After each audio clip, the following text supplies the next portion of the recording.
Welcome to a new episode of Outside the Panels with your host, Johnny the Machine Hughes. Welcome everyone to another episode of Outside the Panels. I'm your host, Johnny the Machine Hughes, as always. And as you can see, our guest has arrived early. It's none other than comic creator extraordinaire. If you've been reading comics over the last 20 years, you'll have seen some of his stuff. In fact, I don't think there's a character you haven't worked with. Is that right? We're talking about Mr. Mark Waid. Mark. Hey, sir. How's it going? Good. Good afternoon. Good evening. I'm UK bound. I am 5 hours true. ahead of Exactly. everybody. So, yes. I am like the doctor when it comes to the time zones. There you go. Which is apt, considering we're going to be talking about your new book from Humanoids, which is the History of Sci-Fi, correct? Yes, correct. Excellent. All right, so this is a project. It's kind of like, how would you describe it? How would you describe History of Sci-Fi? It's an amazing book. It is a 200-page hardcover graphic novel, mostly graphic novel with some illustrated text. Comprehensive history of science fiction across all media, from the earliest days, from Mary Shelley all the way to Rebecca Roanhouse and everything in between. I mean, it's got everything in it, and the beauty of it is it's not just a dry recitation of this happened and this happened and this happened. There's sort of a storyline baked into it. There's also the fact that the author Xavier Dollo went above and beyond to make sure that there was context to the information, the context in a political sense when appropriate, context in a gender politics sense when it was appropriate, and sort of touching on not only what science fiction has brought, but to a much lesser extent, but still there, what was missing in the past, female voices, diverse voices, why that is, how, what we can do to change that, how we have changed that. So it's really something. It is an absolute fantastic piece of work. I had the pleasure of looking through it this week, and I've got to say, I am a sci-fi fan. When I was a kid growing up, it was always Star Wars, right? Yeah. So, and my dad sat me down and said, Johnny, you can't like Star Wars unlike you like everything that's gone before it. I was like, what are you talking about? There's no such thing as science fiction before Star Wars. And then, of course, we sat down and we watched classics like The Day the Earth Stood Still, Invasion of the Body Snatchers, and then my personal favorite, even now, This Island Earth. These classic 50s B movies that kind of, that's very encapsulate. Very cool that your dad did that for you. This is... Yeah. Honestly, if my dad was alive now, he'd be a proper geek. When we were getting into comic books, my brother and I were into Spider-Man and Batman, but he was always making sure we were reading Captain America, Thor, just a wide range of different subjects. So, you know what? That's very cool. You were very lucky. Yeah. I'm very, very lucky from that point of view.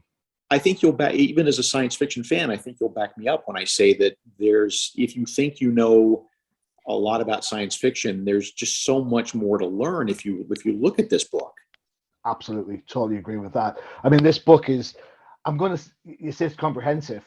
Yes. It's kind of like an encyclopedia. Yes. But it's a fun encyclopedia, right? Yeah. It's not like, facts, figures. No, exactly. There's, there are some places where it's just illustrated text, a few places, because the information about this person or that person is just so dense. There's other places where there are imagined conversations between like Robert Silverberg and H.G. Wells and what they would have been talking about. And so that, and how fun is that? So it kind of bounces work between that sort of stuff. And the index alone is, 5 pages in 6-point type that I can't even read. So thank God I had it digitally. Exactly. Yes. The whole thing was a giant labor of love. What happened was Xavier we had published this with Humanoids France. We have we have an American office, but we also have a Paris office, and they had published it over there for the French audience. I got to look at it, and I thought, even untranslated, I looked at this and said, "There's something here. I mean, there's something for our audience here." We traded out a few pages. We had a few more pages done that were a little more American centric. We had a few pages that we lost because they were so very heavily into the French angle of science fiction. And the biggest laborious chore, of course, was that, as you've seen, there are just dozens and dozens and dozens and dozens of sidebars in the book where, like, if you enjoy this, here's something else you should look at, or recommended reading and stuff. And because it was produced for France, all of that was French material. And sometimes it was just a matter of finding, replacing that with an American edition of Fahrenheit 451. But but more often than not, it was, okay, well, this is a French film, and that has never been translated over here. So what can we use in its place? And a lot of thought and a lot of effort went into that. But I honestly think that if when all is said and done, my time as publisher at Humanoids, this is all I've done, that's a fine legacy. Absolutely. So when you say you had to swap out some of like the European stuff, the French stuff, did you consciously then try to find a more Western approach to the same topic? Yeah, exactly. So, we wasn't random. It was trying to stay, that same basic true to the concept of that particular version of whatever. Yeah. Cool. Excellent. So one of my questions I was going to ask actually is, because it is a translated book. So then how does that translation process work? I mean, you are one of the editors, or the editors of the American version, or the Western world version, if you want. Do you speak to Xavier Dollo? I'm terrible with names. That's right. I'm going to go for it. Xavier Dollo and Djibril Morissette-Phan. Check me out. Yes. Yeah. Okay. We do, but basically the way the translation process works is that we send the actual book to a translator who will provide us with an English language script that we can then put in. But it's not that simple, because first off, as anybody knows, a literal translation means you need to go through and massage the language a little bit and make it sound a little more natural. But and this is not just endemic to Humanoids. It's the case everywhere.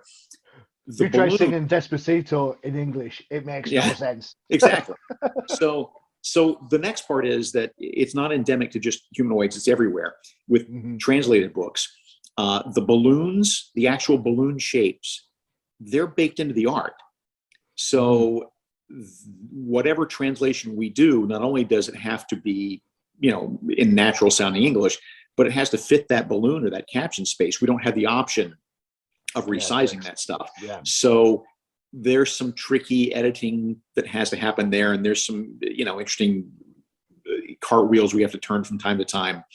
But by and large, like I said, it really all came together. Cool.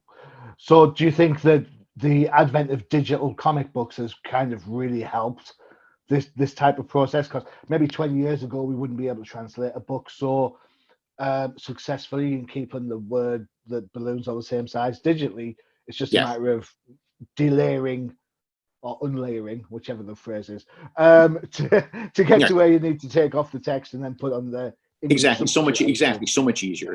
All we have to do is the words themselves are on the black plate. So you just to go through and, with Adobe products, just strip that language out. But again, like I said, you're stuck with the balloon shapes. So if it's all right with you, I'm going to share a screen. I'm going to share everyone what we're talking about. Where is my picture? Ta-da! There you go. Can you all see that? It's still buffering. There we go. Yeah. There you go. That's the cover of the book. A very classic style image there of reaching across, the clock face going on with the fingers and so on, which, to be fair, has been used many times. Didn't just happen in ET, just so in case anybody's wondering about that. So I have a quick question then. So Robbie the Robot, he's one of our, I suppose, hosts. It's his story as much as anybody else's, because he wants to know a little bit about himself. And I always think I would say, let's just call him Bob. Let's just Bob. just for just for everyone's protection, let's just say his name is Bob. All right. Okay. So Bob. Sorry, the tricky part with doing something like a project like this as well, that's very much grounded in real world pictorial stuff, copyrighted material, is that right. there's a limit to which you can fairly use. Like we can have a picture of Superman in the book because that that's fair use. It's educational purposes, But we couldn't have had like Luke Skywalker narrate an entire chapter. So we have Bob. So as it Bob, is, you'll Bob see the bot.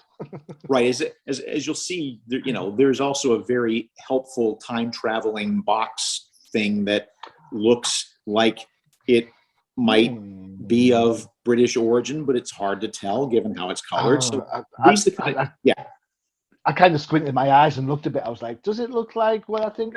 Not so much. No. We have to. So those are the things. It's they were there. It's again. It's a continual balancing act because it's okay in France. Like that's the laws are different over there. So we had to make some adjustments and some tweaks.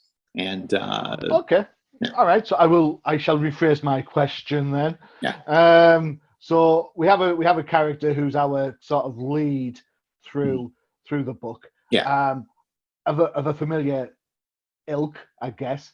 I felt sorry for that particular character because, from my reckoning, he only appears in one movie, and every kind of like snapshots here and then. His mate on Lost in Space from the original '60s show, he gets a lot more press for some reason, and he doesn't even have a name. He's just Robot. What's that about? So you mentioned earlier on that science fiction and this book can kind of be viewed with a modern eye, if you will, and how gender roles have changed in science fiction. Female characters are no longer just the Wilma Deerings waiting to be rescued. Exactly. They're now, in fact, and female writers no longer have to hide their name for a pseudonym. Yeah, and of course, if you want to talk about certain blue boxes, we have a current female owner of a blue box that's doing very well. I think it's a bit of a change of pace for those who are expecting other owners of blue boxes. I'm talking in code. Go and check it out. You know what I'm talking about. Blue boxes. It makes a noise. It's the sound of the universe turning. Come on, if you're a sci-fi fan, you'll know what that is. So, how do you think? I mean, who do you think then is the most? Who's the first female strong lead character that helped in science fiction change that mold from being damsel in distress to being a little bit more? Hey, I can hang with the guys and lead character. That's interesting. You've caught me up short. I don't have a copy of the book in front of me, sadly, because thank you, shipping container shortage. But there's references to a couple of female science fiction leads from the 1950s, writers trying to start, franchise characters with it. And there's one in particular, and I wish I could remember the name. So this is the part where I put you on the spot. Yeah, it's all right. Go read the book. Go buy the book. It's in there. So that's. Thank you for preparing me for the next interview when I will know this question. I was thinking character-wise as much as creator-wise. Well, creator-wise, the beauty. What's amazing, and so people really, unless you're a hardcore science fiction fan, you don't realize this. Science fiction begins with Mary Shelley. Science fiction begins with Frankenstein. So that's my next question. The relationship between science fiction and horror seems quite, and you look back in history, and that first, we talked about the B movies, that first wave of B movies was all about, it's a metaphor for Russians invading America, wasn't it? It was the invasion of the body snatchers. Exactly. The day the earth stood still, we're being invaded. Even as far as V in the 80s, it's about being invaded. Right. So, there's very few. Well, there isn't few, actually. There's a lot more different types of sci-fi out there, but those are the ones that seem to capture on. So, what's the relationship between horror and science fiction then? How's that work? Do you think? I think it's that science fiction excels when it sort of gives us a glimpse into our future. And at various points during, the 20th century, we have been very afraid of our future. There was less of that, say, during the late 1960s, where science fiction movies were not they diverged from horror a little bit more because we were on a moon mission. We were embracing the space age. Star Trek. Exactly. Star Trek would not have existed in the 1950s because, again, it's that fear of communist invasion or whatever, and everything was an allegory for that, as you said, invasion of the body snatchers and so forth. Whereas 60s, a little lighter in tone, 70s, even more so, as, we're getting comfortable with the future, and here's Star Wars, and here's, things that are bright and shiny, and here's Buck Rogers on TV, bright and happy and shiny. Love Buck Rogers. And then, and then people start to get a little scared again, and here's Mad Max. So I really do think that, I mean, I don't know if that's the one answer, but I think that's a huge part of the equation, is that how we as a society view the future at any given moment is a good barometer of whether we consider science fiction to be adventure or horror. That's a good. That's a really good shout. It's perception based, isn't it? Yeah. It's our worldview. One of the things I love about what we do with comic books and all the sort of stuff is you can read a story and it's like, oh, I'm in a happy place, so the story is happy and it kind of makes sense. And then I'm in a dark place and I read it, I'm like, oh my god, I can't believe, it's definitely a mood changer. So if memory serves, you're quite, and I mean this is a compliment, you're quite a sciencey guy. Yes. I remember your run on Justice League when you followed Grant Morrison, and you'd gone from, it was quite odd, quite jarring in one sense, because you had Grant Morrison doing his metatextual stuff that's kind of like a little bit, you have to think of a different sort of mindset to get that. And then the next issue, it's boom, physics. Yeah. And so how did you've obviously clearly into science. Science is one of your passions. Yeah, absolutely. And that's really it. It's one of my passions. It always has been. Even growing up, I was always drawn to science, as less so, more so than, say, mythology, which is why, which is why you've never seen me do like an extended run on Wonder Woman or Thor or something like that. Because while I appreciate those characters and I have respect for those characters, I can't get into them the same way I can get into the hard science characters. Cool. And a lot of that just has to do with my own personal nature. I'm a puzzle freak. I'm a problem solver. That's how I approach all my stories, as, problems to be solved and puzzles to be broken. And science speaks to that, obviously, because we're constantly finding new things out. I start every morning browsing a bunch of, web pages of the day, but I always hit the science ones just to see what's happening, because you can never tell when that's going to feed into a story. So, right, okay, he's chicken and the egg then. All right. Yeah. Does science produce science fiction? Right. Or does science fiction produce science? That's a great question.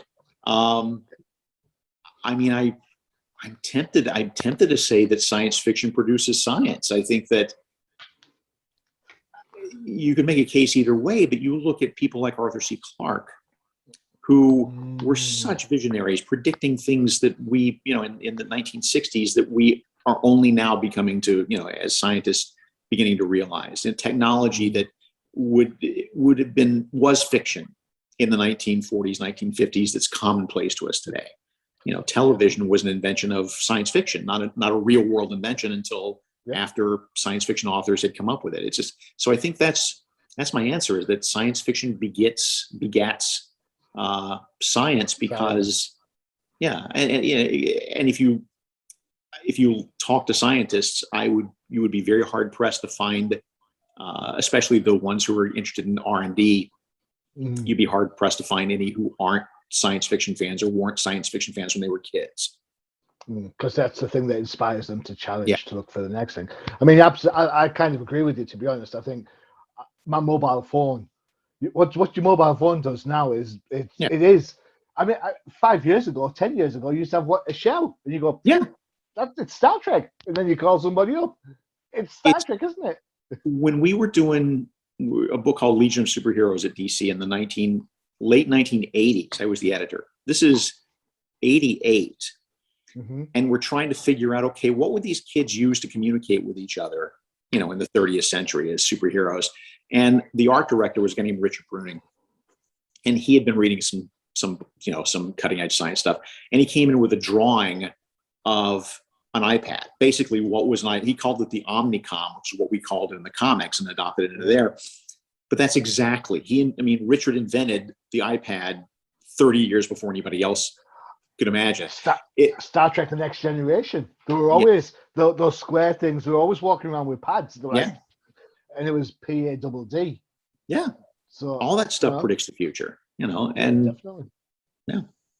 Hypo sprayers exist now, don't they? So yeah. Then that's it. You're done. It's interesting. So let me ask you another really deep question. Then I suppose this is a little bit harder, I guess. When it comes to science fiction writers, all right, who are your favorites? Who are the ones that inspired you to get into the science element of what you do? Because, Mark, and I mean this with all due respect, you are probably one of the premier names in comic books. All right, that's nice of you to say. Thank you. There is no fallacy to that. If there is a character that you have not written, then that character doesn't exist. They're not out there. Exactly. Exactly. Yeah, so who are the writers, the science fiction writers that got you involved in science and then moved you in to where you wanted to be? Isaac Asimov, first and foremost. Great shout. Yeah. Yes. And again, because he also approached things as puzzles. My favorite works of his are not even necessarily the science fiction books as much as the Black Widow Club and so forth, Black Widowers Club, the detective, the science fiction, the puzzle stories, basically. Cool. Love those. Not so much Bradbury, although you would think, and I wish I had read more Bradbury when I was a kid, because I would love to have gotten a better sense of language. One of my shortcomings as a writer is that I'm good at action, I'm good at dialogue, but I'm not really good at long stretches of very florid prose. Okay. I think Bradbury's a hard sell for a kid, to be honest. It depends. It depends on where you are in your life. I can see what you're saying though. But I tell you who was the most influential on me was Harlan Ellison. Yes. Good by a long shot. Harlan was, sui generis. Harlan was just one of a kind. When did you discover Harlan Ellison? I'm curious. Me, when I discovered Harlan Ellison, City on the Edge of Forever. Right. But how old were you? Oh, I was about. So that was in the 70s in the UK. So that would have been about 8 or 9. Okay. Maybe 10. And then in terms of realizing like the author who he was. It would take another 5 years easy. Exactly. Yeah. I will die on this hill that Harlan's big appeal. He appeals to so many different people in walks of life, but I think that the core audience is the people who find Harlan, who are passionate about Harlan, found Harlan when they were teenagers. Definitely. Because there is an anger in you when you're at that age. There's a wanting to understand how the world works, and there's a sense of powerlessness. And Harlan was the angriest man in science fiction, and made no bones about it, and would rant and rave in his essays and scream and yell, but say the things that I wanted to say when I was 13, 14 years old, said the things that my friends wanted to say when they were 13, 14 years old.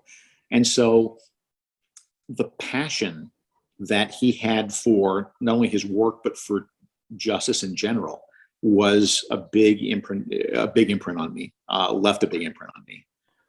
So those are my answers. Twisting the tail for me. Harlan Ellison was great at setting the table. And then just when you were sitting down to eat, there you go. There's the sting in the tail. You're like, whoa, I didn't know the spaghetti. What's this all about? That's kind of, and I love my wife dearly, and she gets that I'm into comics, and she has, it's like Smallville and some of the CW shows and stuff. But one episode of Star Trek she really likes, the classic run, is the Edge of Forever, City on the Edge of Forever. She will sit and rewatch that a million times over. And I'll say to her, well, Harlan Ellison, he worked on Babylon 5. And she's like, yeah, but Babylon 5. Isn't it? Yeah, I get it. And I'm like, oh. Yeah. So I talked a little bit about my dad earlier. You might get a kick out of this, actually. When I was on holiday, when I was about 12, 13, my mum and dad had divorced by that point. I was in a bookshop and I picked up the movie novelization of Blade Runner. Yeah. But it's written like it's the full version, not just the movie version. So it's still the Philip K. Dick. It's not like a novelization by Alan Dean Foster or anything like that. William F. Nolan, whoever.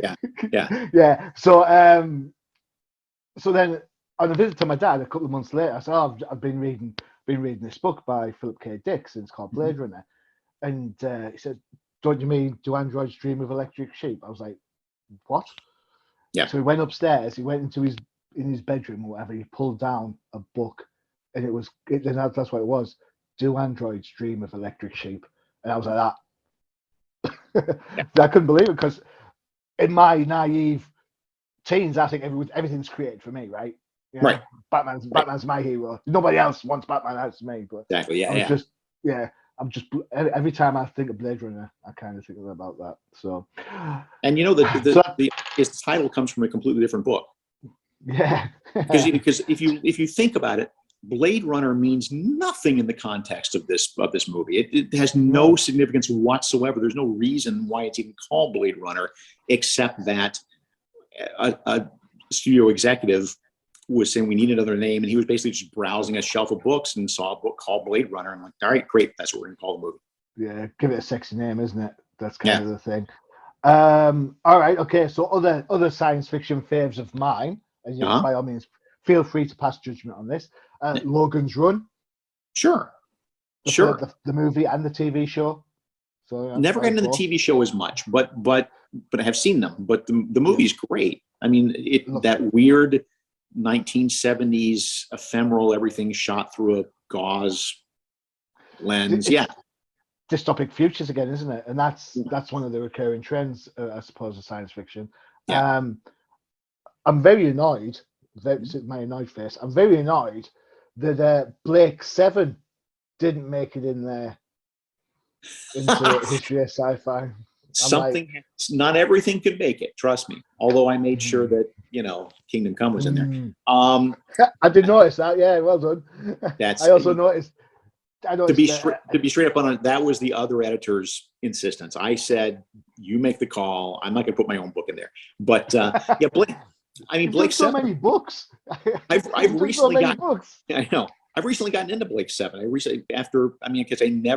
since it was never over here, and also, I also grew up in a very rural area where in the 1960s and early 1970s, where not only was there no cable TV, there were really no syndicated programs. So I missed out on everything when I was a teenager. I missed out on Blake 7. I missed out on Doctor Who. I missed out on The Adventures of Superman. I missed out on all of this stuff as a teenager. And only now, if you told me back then what little I saw of Doctor Who that I would be interested later, I would have laughed you out of the room because I thought it was ridiculous. And then a friend of mine in 2005 sat me down, I think 2005, right?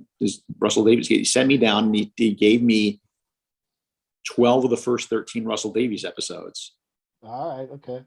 And I had to see him at a party that night. So I'm like, Jesus Christ, Doctor Who, World of the Geeks. I'll watch one. It's like 9 o'clock in the morning. I'm like, I'll watch one so I can have something to say to John about having, and then we'll move on. At 6 o'clock that night, I'm just finishing up the 12th one, right? Haven't gotten out of my chair and demanded to John, you must get me the 13th one right this second. I must have it. So I'm a late bloomer when it comes to that stuff. I think that last episode's called Bad Wolf. Yeah, in the first season. Yeah. Bad Wolf. I never wanted to see something more in my entire life than I wanted to see Bad Wolf. I cried in the second season of Doctor Who. Absolutely. Yeah. But Doctor Who's a bit of a mainstay for me. You talk about science fiction, you've got time, space, you've got K9. Who doesn't love K9, right? K9, exactly, yeah. It's Sarah like the robot dog. Yep. what can we call a robot dog? It just fits so well. Sure. Fits so well. So when it comes to in deciding what other sort of, and I appreciate we've got copyright things going on here. What sort of other sort of shows, books, films kind of didn't make it? Because we mentioned Blake 7. Right. That's to be honest, and I'm not trying to pass the buck, but that's more of a question for Xavier, because like I said, we took the book as it was already up, right, okay. and like I said, did have some new pages commissioned for more American audience, and also to address America. Like, I think some of the new pages were specifically designed to address a new wave of female science fiction writers in the last 10 years or so. So I'm not sure, but my educated guess just talking to him is that it really just comes down to, it's only 200 pages. There's only, you think you can get so much in, but there's only so much you can get in. I will say that I think it's balanced. And I do think that the things that are in there are justifiable.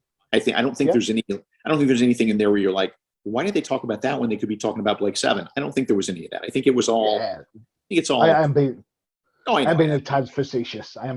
Facetious. It's got to be. Sorry about that. No. For me, as fun as the book is for seeing the characters that I recognize, for me, the enjoyment of it was reading the kind of semi-pseudo biographies of the creators and the filmmakers, and you mentioned too earlier, the conversations between them. Yeah. So you have Robbie Howard talking to someone, Robbie Howard from Conan and other books, of course, not just Conan. And I found that really clever. I thought that was such an interesting way to go, because you're trying to see science fiction through the eyes of the people who kind of influence what we think of science fiction. That was why that choice was made. Exactly.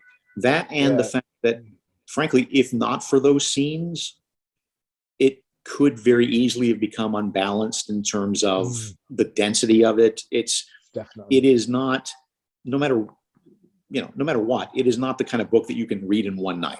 No chance. But the beauty of using, the illustrated conversations between Ray Bradbury and Robert Silverberg or whoever, allowed, like you said, to get more of the human element of it, and to tell those stories and tell the background from their own perspective. It's what I like about it. If people are going to read this book, they're going to read those conversational parts, and they're going to go back. You know what? I never even thought about reading the Martian Chronicles. Off I go. And you kind of, you're kind of helping people. Yeah. I'm going to sound like such a pretentious person when I say this, but you kind of taking some of the highbrow off science fiction. No, that's fair. I think that's fair. To try and get more people to read it. Yeah. Yeah. Not to say that science fiction is pants. It isn't. I absolutely love science fiction. Sure. You can see what I've got. I can't do this in mirrors. See what I've got in the back. Look at my wall. I've got a 1984 poster. It's like, come on. So science fiction's in my blood. I was into science fiction before I was into comic books, but it's kind of how it goes. Do you have a favorite science fiction movie? I do. Back to the Future. Back to the first one, right? First one. Full stop. And part of that is because I was lucky enough to have seen it cold, knowing nothing. Literally saw it on opening day, 1985. A bunch of friends and I went to the movies, and that was the only thing that was playing at the time we showed up. And so we just went in, and all I knew was that kid with family ties. That's all I knew. And so, man, I just remember sitting there for the first 10 minutes, just making a mental note of all the plot points they were laying, and just thinking to myself, man, if they can pull off even half of these, if they can, reward me, it'll be an amazing thing. And it changed me fundamentally. I really so love that movie. I love the shopping mall at the end. Yeah. Because the start is Twin Pines. Twin Pines, the One Pines, whatever it is. Yeah. Yeah. It's so funny. I also like Back to the Future 3. I could do that Back to the Future 2. Absolutely. You see, here's the thing. I think it gets a bad rap. I know people don't like it as much, but I like it actually better than 3. I know, but it's like, oh, it's time travel, man. It's like, the paradox. And here's the thing. And also, I love time travel. Time travel is my favorite subgenre of science fiction by far. And so the more complex you want to do your time travel story, the more I'm into it. So it's funny because you mentioned Back to the Future, and I'm going to digress a tad here. Yeah. When my wife and I went to watch Endgame, yeah, spoilers alert, if you haven't seen Avengers Endgame, I'm going to spoil it for you now. And at the start of the movie, okay. The end of the movie, okay. And I said to my wife, why did you have to put Back to the Future in the middle of this movie? I don't get it. Huh. When they've got the time stones, it's like you Yeah. think you'd be able to. Yeah, but and that just, my comic book nerd head just kicked in, and that was it. I was like, right, where's the continuity? Nah, we didn't. I love that. I like, because again, you've seen that 100 times in comics, but you've not seen that in movies. That's the beauty of the Marvel Cinematic Universe, is bringing continuity from movie to movie to cinemas and to moviegoers who've never experienced this before because they don't read comics. One of the things I like about science fiction is it shows up in lots of different places, right? Yeah. So it's not you don't go to the cinema and watch. Oh, I'm going to watch a science fiction movie. No, it's everywhere, absolutely everywhere. You got to watch James Bond, and before you know it, he's got a watch that fires an EMP pulse. Exactly. And now we all know what EMP stands for. Mm-hmm. Yeah, exactly. Whose fault's that? Yeah. Yeah. So you science fiction. It's all around in all different variances of level on this. So I can't imagine a world in Europe or America, certainly, where you don't come across science fiction somewhere in your day, in any given day, in some form. That's because the Big Bang's always on. That's right. Yeah, sure. Every time I turn the telly on, it's the Big Bang. This is the one where they say something geeky. All right, okay, cool. Okay, cool, excellent. I did a little bit of research. We're going to talk a little bit about your past here, just if I may be so bold. As I mentioned before, you've been around comics for years. You've written a whole host of fantastic books. Thank you. One of my favorite books you're actually an editor of, and I didn't realize. And when I checked this out, I even picked up my copy of the book, and the editor doesn't even get a credit. So can you confirm, are you the editor of Gotham by Gaslight? Absolutely, yes. Yes. What a fantastic piece of work. Thank you so much for that. Was all credit to the writer and artist, all credit to Brian Augustine and Mike Yellow, but it was, and P. Craig Russell. But that was a high point. That was a personal, that was one of those, when my life flashes before my eyes, I think that's gonna get a moment, because I was just getting back into comics. I dropped out for a while, and I was getting back into comics primarily because of the Batman movie and stuff. And there was a ton of Batman merch out. Yeah. And I couldn't, I was on a minimum wage job. I couldn't afford everything.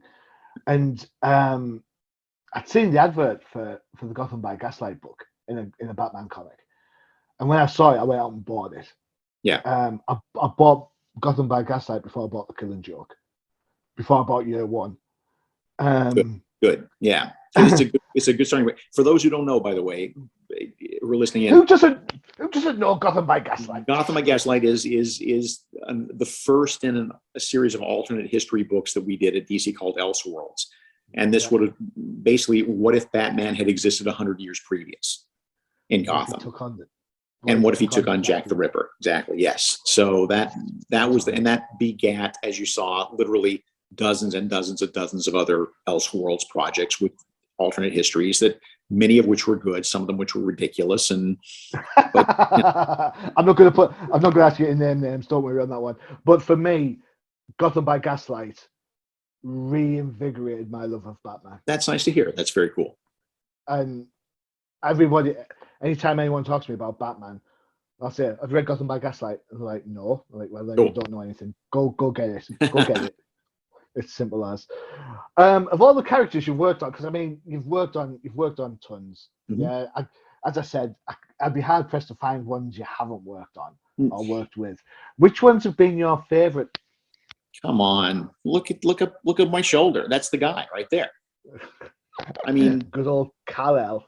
yeah, Superman's my favorite, and the rest, it's like a 900 weight tie for second place. I mean, he's easy to write for me. I get the character backward and forward. I think that he's spectacular. I just think there's so much you can do with that character that hasn't been done. And every time I get a chance to take a swing at Superman, I'm over the moon.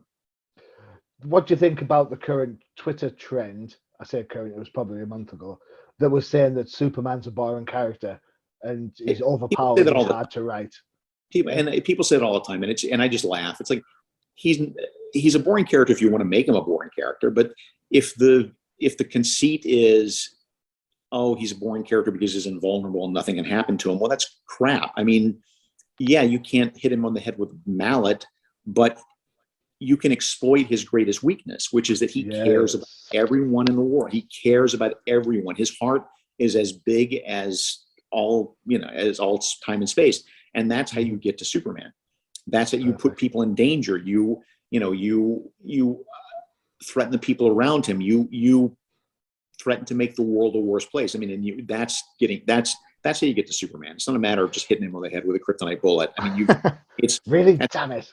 Right. That's low hanging fruit, but it's, and also the thing that I think gets lost about Superman, as I perceive the character, and I think makes him, I think, quite relatable in a way, is that it's, imagine being in a world where you had to be careful about every move you made, and every sneeze that you take, could blow over a wall. You have to be, everything you bump into could collapse. You've got to imagine having to keep that inside all the time, having to keep that control. And that's another way that Superman isn't boring. And another way you get to Superman is you poke at that control. You try to weaken that control. I also hear that Superman is not relatable, but I got news for you. I'll give you news for you. By the way, he's not relatable. That's what Clark Kent is for. Clark Kent is relatable. See, for me, I buy into the fact. I buy into the fact that in Batman, the mask is Bruce Wayne, and Batman is who he is. I buy into that totally. From the flip, when you look at Superman, Superman's the mask as much as he is. Because for me, Clark Kent would do the right thing regardless of whether or not he had powers. He wouldn't. He'd do this. If Clark Kent saw a burning building without his superpowers, he would run into that. But you could say the same thing about Flash and Green Lantern and Captain America and Iron Man. Yeah, you totally could. You think Flash would stand there and watch a burning building go down? No. Which one? I do think Flash? This. Which Flash? Doesn't matter. I mean, I can't think of any Flash who would just let them burn. But I think Wally might. Wally's aces. But I knew you'd say that. And as far as Superman goes, but here's the other thing. You're talking about Clark. I do think Clark is the mask, and Superman is the real person, because I think there's three versions of this character. We keep talking about it, either Superman or Clark Kent, No, I think there's middle ground there. I think that there is that Superman is, a very much a real reflection of who he is. All right. Okay. And I think that Clark Kent is the mask. I also think, but there's a third character, and it's Smallville Clark Kent. That's the real. That, like, if you want to dig down, that's the realest of the characters. Is that the one who balances both? The one who doesn't keep a secret identity because he's too young. It's but I honestly, Clark is absolute. There's Metropolis Clark is the mask. I mean, Smallville Clark not so much, but Metropolis Clark absolutely the mask. Okay, cool. Well, you're the expert. I just view from the. I'm no, it's always interested to hear. But I absolutely totally agree with you that the way that you put Superman in danger is about his supporting cast. I mean, just look at the Injustice game and the Injustice movie and comics. kill Lois Lane, it sends him off the deep end. Right. So and I think for a lot of times people forget that there's a reason why Superman's supporting cast is so large, whereas Batman's is quite small, Bat family, and that's it. And that I suppose relates to the fact that Batman's got no powers, and yet Superman's got. Actually, I feel the same about the current Carol Danvers Captain Marvel, because you buy her book, it's like a team-up book. There's like 14 different characters in every issue, and it's not, and you don't mind so much because she's more powerful than Spider-Woman, she's more powerful than Rhodey and all that sort of stuff. So that's cool. So Superman's your favorite. I'm surprised. I thought you would have said Flash, because your Flash run was particularly fantastic. I mean, Flash is a second, a pretty close second actually. I mean, I didn't love Wally West going into my taking on the book. I liked the Flash. I mean, I liked but I also liked Green Lantern and Spectre and Dr. Fate. I liked a bunch of different. But it was once I really found in Wally things that resonated with me personally and common ground. I think that really you're going to do your best work on a character when you find that common ground, when you find that part of that character that reflects you. Then you can then live through that character and understand that character. And with Wally, it was the fact that unlike Barry, who got superpowers as an adult, Wally grew up worshiping the Flash and wanting nothing more in the world than to be the Flash. And then as a kid, he accidentally gets the powers and becomes the Flash. And it's the greatest day of his life, and it never ends. And for me, all I wanted to do was be in comics. All I wanted to do was be in comics. And so I got to be in comics, and this is my life. And it never ends. And so that's the biggest commonality, is we both have that joy of, we made it. We're fans who made good. Very good. Well done. I really like how you said that. That's great. Thanks. I'm old enough to remember Barry Allen before he died. So same here. And Jay Carrick. I love them all. Look, I love them all. Cool. Excellent.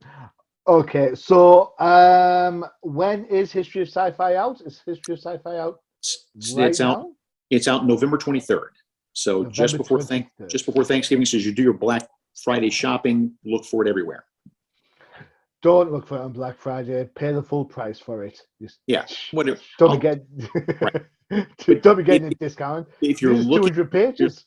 If you're looking for a gift for a Christmas gift or a holiday gift for anybody in your life who is a science fiction fan, or even kind of a science fiction fan, but enjoys that kind of stuff, this is the book for them. Absolutely. I think the fact that you've incorporated a lot of the literary elements of this, who you may not automatically think of science fiction, Mary Shelley, for example. Who else did I put down? I wrote a list somewhere. Where's my list?